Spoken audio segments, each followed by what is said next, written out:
Биздин азыркы жашап аткан жашообуз процесс манифестация аркылуу түзүлөрүн биз жакшы түшүндүк.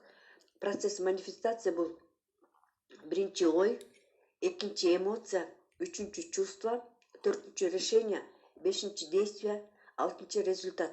Биздин азыркы тагдырыбыз десек болот. Ошон үчүн биздин эмоциялар дагы аябай чоң роль ойнорун биз жакшы түшүндүк. Ошон үчүн визуализация дагы жасоо абдан маанилүү. Көбүнчөсү муну жакшы баалашпайт, көңүл бурушпайт. Визуализация биздин кыялыбызды чындыкка айландыруунун тездеткичи, усилитель десек болот экен. Асель өзүнүн китебине мындай максаттарды жазыптыр. Менде 24 недвижимость болот. Ар бири 300 фунт стерлинг ай сайын доход берет. Жылына 84 миңден фунт стерлинг пассивный доход алып келет. Ал убакта ал посудомоеччиде болуп иштечү экен.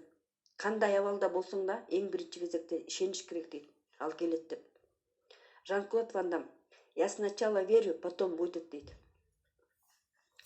Асель өзүнүн сочинениясын жазып аткан учурда счетумда бир дагы фунт жок болчу дейт. Анын сочинениясында дагы мындай сөздөр болгон экен. Бир неделяда 2 жолудан салон красотага барып турам. Жумасына 15 сааттан ашык иштебейм.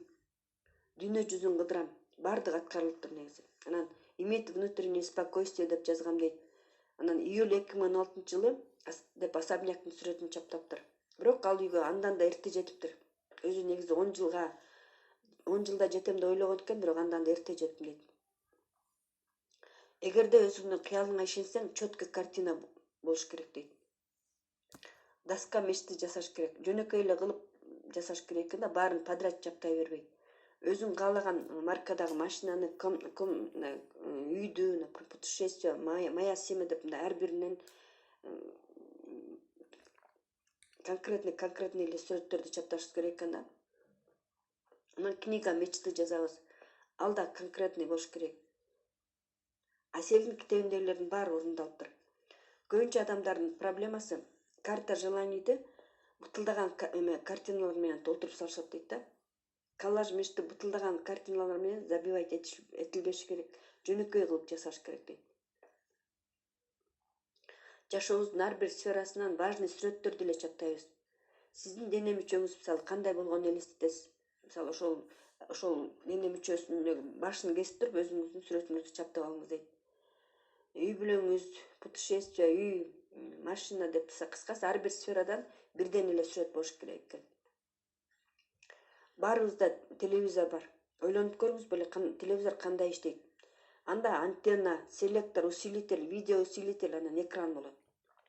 Реальность деле точно ушундай дейт. Антенна биздин ойлорубуз, селектор ойду тандайт, усилитель биздин эмоцияларыбыз, видео усилитель чувство, окраска.